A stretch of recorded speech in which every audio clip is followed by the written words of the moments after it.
On Saturday, representatives of political parties under the umbrella of the Inter-Party Organization of Dialogue IPOD met President Yoweri Museveni at State House.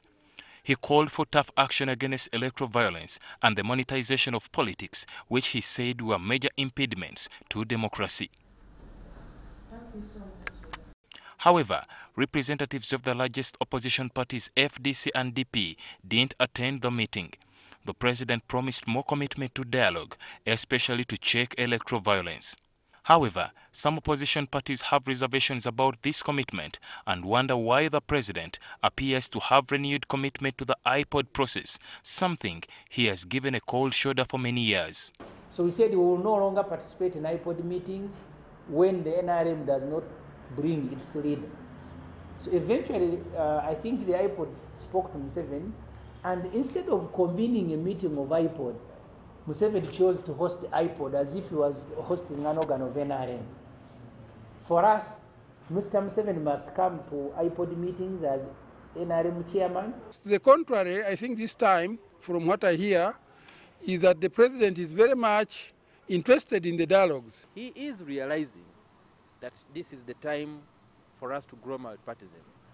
Otherwise, he risks ending up like the way Kwame Nkrumah's party ended up, or the way Kanu ended up. FDC spokesperson and chief opposition parliamentary chief whip Ibrahim Semujunganda insists that IPOD meetings must be held in a neutral venue and not in State House for the proceedings to be credible. Mr. Museveni himself, for us as FDC, is illegitimate. So his continued stay in State House must be one of the issues to be discussed by the IPOD.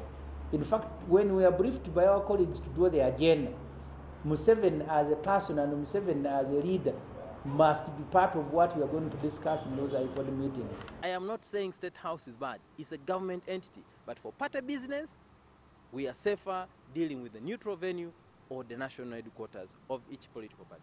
The president committed himself to the memorandum of understanding that he signed, and he has committed to avail himself at a neutral venue to discuss with the other leaders, his colleague leaders of the other political parties.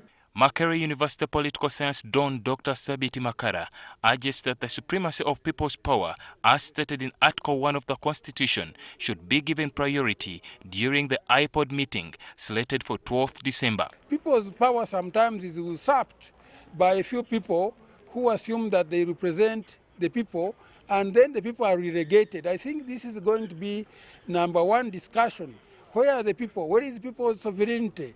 President Yoweri Museveni is scheduled to launch the long-awaited national dialogue on 21st November. According to Dr. Makara, the two groups should hold one dialogue since they have similar objectives, instead of appearing to work at cross purposes. Actually, it is possible that the results, the outcome of the Inter-Party Organization for Dialogue Engagement will form an integral part of what shall be taken to the national dialogue process when it commences. IPOD brings together the political parties represented in Parliament. These are the ruling National Resistance Movement (NRM), Forum for Democratic Change (FDC), Democratic Party (DP), Uganda People's Congress (UPC), and Justice Forum (JEMA).